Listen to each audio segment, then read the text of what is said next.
भविष्यवक्ता यहोशू की हिंदी बाइबल कहानी। जब भविष्यवक्ता मूसा को प्रभु ने अपने पास बुला लिया, तब प्रभु ने यहोशू को इस्राएलियों का नया नेता और भविष्यवक्ता चुना। इस्राएली लोग उस समय यरदन नदी के किनारे डेरा डाले हुए थे। प्रभु ने यहोशू से कहा कि अब समय आ गया है कि इस्राएली वादा की गई भूमि अर्थात कनान देश में प्रवेश करें। लेकिन कनान की भूमि में दुष्ट लोग रहते थे और वहां के शहर बहुत मजबूत थे।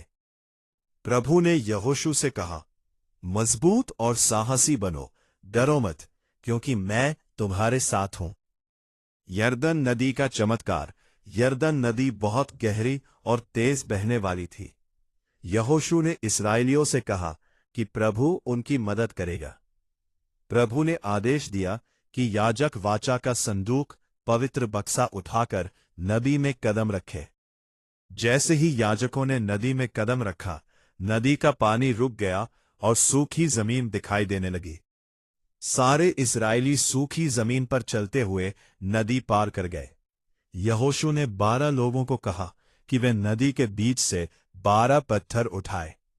इन पत्थरों को खड़ा किया गया ताकि लोग हमेशा प्रभु के इस चमत्कार को याद रखें। यरीहो शहर की दीवारें। नदी पार करने के बाद इस्राएली यरीहो शहर पहुंचे। ये शहर बहुत मजबूत था और उसकी ऊंची दीवारें थीं। प्रभु ने यहोशू को एक अजीब योजना बताई। इस्राएलियों को 6 दिनों तक हर दिन शहर के चारों ओर एक बार चुपचाप घूमना था।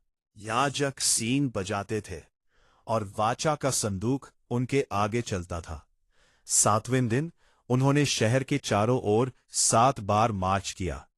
फिर याजकों ने सींग बजाए और यहोशू ने लोगों से जोर से चिल्लाने को कहा। जैसे ही लोगों ने जोर से चिल्लाया, यरीहो की दीवारें गिर गई और इस्राएलियों ने शहर पर विजय प्राप्त कर ली। कहानी से सीख। प्रभु ने इस्राएलियों की मदद की जैसा उसने वादा किया था। यहोशू ने लोगों से कहा कि वे प्रभु के चमत्कारों को याद रखें और हमेशा प्रभु की सेवा करें। जब हम परमेश्वर पर भरोसा करते हैं और उसकी आज्ञा मानते हैं, तो वो हमें विजय देता है।